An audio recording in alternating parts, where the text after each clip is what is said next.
पुरानी संस्कृति है। जैसे आज ये जो मैंने कपड़े पहने हैं तो कई लोगों को मैं एकदम गाँव वाली लगती हूँ, क्योंकि लोगों को अभी ये ट्रेंड चला कि जींस पैंट में जो अच्छा लगता है, कलाकार वो जो परफॉर्म करता है ऐसे स्टेज ऊपर वो नाचता कूदता है, पाकिस्तान बॉर्डर से जुड़ता है।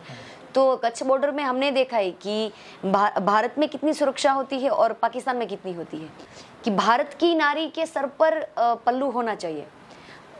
हम जितने भी जो झांसी की रानी है, जितने भी हम अगर पात्र देख लें तो भारत की नारी की एक मर्यादा रही हुई है। पहले तो जब मैं छोटी थी मुझे एक बेटे की तरह ही मेरे उछेर हुआ है।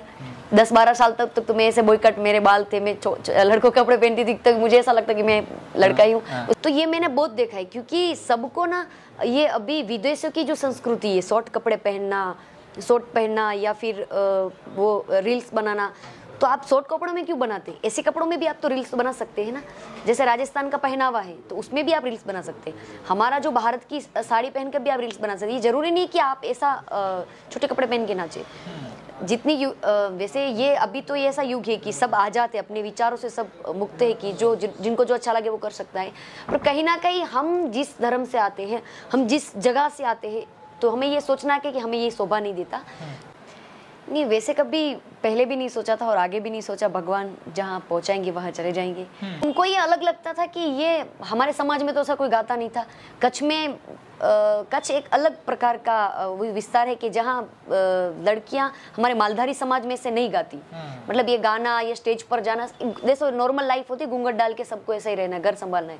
तो पहले थोड़ा ऐसा सबको लगता था कि अगर ये कुछ अलग करेगी तो पूरे समाज की बेटियों पर असर पड़ेगा। इकलौती बेटी होती है, जब उनकी शादी होती है तो उनको जो उनके पावने होते हैं घर जमाई बनाया जाता है। ऐसी कभी कोई बात हुई कि भाई नहीं, आपको तो हमारी एक ही बेटी है, आप शादी करने के बाद हमारे घर ही रहो? नहीं, जमीन से जुड़ना, क्योंकि मेरा जन्म गाँव में हुआ है, मेरे मम्मी पापा अभी गाँव में रहते, मेरी पूरी फैमिली गाँव में रहती है, मेरे जितने भी संबंधी सब लोग गाँव में रहते हैं।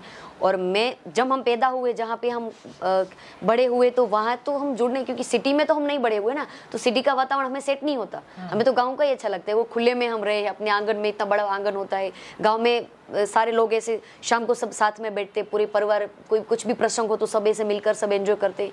तो मैं गांव से हूँ, तो मुझे तो ऐसा लगता है कि जब मैं अगर प्रोग्राम नहीं है तो हम गांव में चले जाते हैं। और उससे भी ज्यादा मुझे जंगल में अच्छा लगता है। मैं मोदी साहब से जब मिली तो उन्होंने मेरे टीचर से कहा था कि ये बच्ची अच्छा गाती है, उनको गवाना स्कूल में, आपने ट्रेनिंग देना। वहाँ भी परफॉर्मेंस दी थी मोदी जी के साथ? हाँ, मैंने अपनी स्कूल में जब मैं गाती थी तो वहाँ पे सारे बच्चे गा रहे थे, तो मैंने भी गाया था उनके सामने। तो उसके बाद से मिलने का वो जो कारवां है वो चलता गया? हाँ, तब उन्होंने मुझे 250 रुपया दिया था और मेरे जो स्कूल टीचर थे उनको बोला कि ये बच्ची अच्छा गा रही है, प्रार्थना में अगर हो सके तो उसको आप अपने हिसाब से इनको ट्रेनिंग देना।